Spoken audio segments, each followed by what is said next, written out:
सोचिए, एक नया देश, नए सपने, पर कोई रूल ही नहीं, न कोई कानून नहीं, कोई सिस्टम नहीं, सिर्फ कन्फ्यूजन। ऐसा भारत था 15 अगस्त 1947 के बाद। आज़ादी मिली थी, पर अब सवाल ये था, देश चलेगा कैसे? एक ऐसा सवाल जो हर किसी के जहन में उठा, और इसी सवाल का जवाब था हमारा इंडियन कॉन्स्टिट्यूशन। 15 अगस्त 1947, 1947। पूरा देश खुशी से झूम रहा था, पर इसी खुशी के बीच एक चिंता भी छुपी थी। एक नए देश को नए तरीके से चलाना था। ब्रिटिश चले गए थे, लेकिन उनका बनाया सिस्टम भी चला गया था। सब कुछ नया बनाना था, नए रूल्स, नए नॉर्म्स, नए कानून। एक ऐसे डॉक्यूमेंट की जरूरत थी जो सभी भारतीयों की एक सूत्र में बांध सके। तब एक हिस्टोरिक कदम उठाया गया, कॉन्स्टिट्यूएंट असेंबली का गठन। इसमें भारत के हर कोने से लोग आए थे, हिंदू, मुस्लिम, सिख, क्रिश्चियन, दलित, आदिवासी, सब। Doctor B.R. अम्बेडकर और कॉन्स्टिट्यूशन का सफर। इसी पूरी यात्रा में एक आर्किटेक्ट डॉक्टर B.R. अम्बेडकर, एक ऐसी विजनरी लीडर जिन्होंने हर मार्जिनलाइज कम्युनिटी को दर्द को समझा था। उन्होंने कहा, एक ऐसा कॉन्स्टिट्यूशन बनाना है जो सिर्फ कानून का कलेक्शन ना हो, बल्कि हर एक इंसान के सपनों का पूरा करे। कॉन्स्टिट्यूएंट असेंबली में 2 साल, 11 महीने और 18 दिन में कॉन्स्टिट्यूशन तैयार किया गया। हर एक क्लाउज, हर एक राइट पर घंटों डिबेट हुई। उन्होंने डिसाइड किया, हमारा कॉन्स्टिट्यूशन कुछ मूलभूत वैल्यू पर बेस होगा, जस्टिस, लिबर्टी, इक्वालिटी और फ्रेटर्निटी। सोचिए, एक देश जिसमें सब बराबर हो, कोई बड़ा कोई छोटा नहीं हो, न जाति का भेद हो, ना धर्म, ना अमीर की चलती, ना गरीबों को कुचल दिया जाता। यही था कॉन्स्टिट्यूशन का सपना।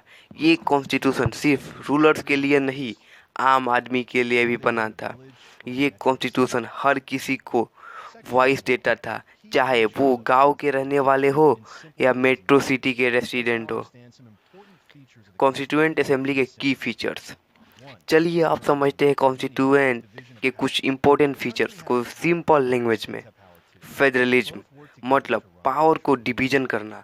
देश के पास भी पावर थी, स्टेट के पास भी, दोनों मिलकर देश चलाते हैं। पार्लियामेंट्री सिस्टम, हम अपने नेता खुद चुनते हैं। प्राइम मिनिस्टर लोगों के द्वारा लोगों के लिए काम करता है। सेपरेशन ऑफ पावर, 3 पिलर्स में हमारा पावर बटा हुआ है। लेजिस्लेचर जो कानून को बनाते हैं, एग्जीक्यूटिव जो कानून को चलाते हैं, और जुडिशियरी जो कानून पर फैसला देते हैं, इंसाफ देते हैं।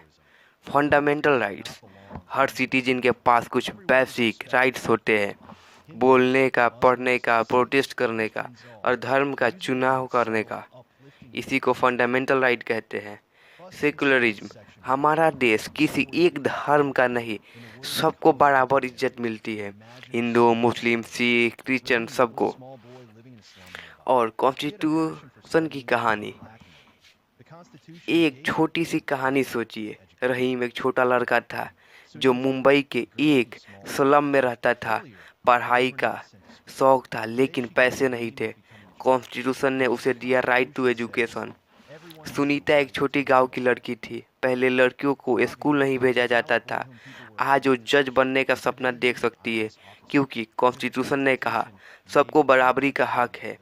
रवि एक दलित लड़का है जिसे लोग छूने से डरते थे। आज वो IAS ऑफिसर है, क्योंकि कॉन्स्टिट्यूशन ने उन्हें अनटचेबिलिटी को इलीगल बना दिया। ये तो कॉन्स्टिट्यूशन का जादू है।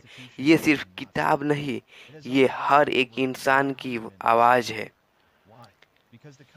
ये कॉन्स्टिट्यूशन स्टैटिक नहीं है, इसमें अब तक 100+ अमेंडमेंट हो चुके हैं। क्यों? क्यों देश बदल रहा है तो लॉ भी बदलने चाहिए। जैसे कॉन्स्टिट्यूशन में 1976 में ऐड हुआ सेकुलर सोशलिस्ट रिपब्लिक। जब इंडिया ने इमरजेंसी के बाद नए दौर में कदम रखा, कॉन्स्टिट्यूशन इन्वॉल्व करता है, जिसे हम कहते हैं ये एक जिंदा दस्तावेज है। तब एक छोटी सी क्विक रेडी है। कॉन्स्टिट्यूशन किसने लिखा? आप कमेंट में इसका आंसर बताइए और ये भी बताइएगा कौन सा राइट आपको प्रोटेस्ट करने की फ्रीडम देता है और जुडिशरी का काम क्या है। अगर आपने सभी को जवाब सही दिया तो शाबाश, आप एक एक्टिव सिटीजन बन रहे हो।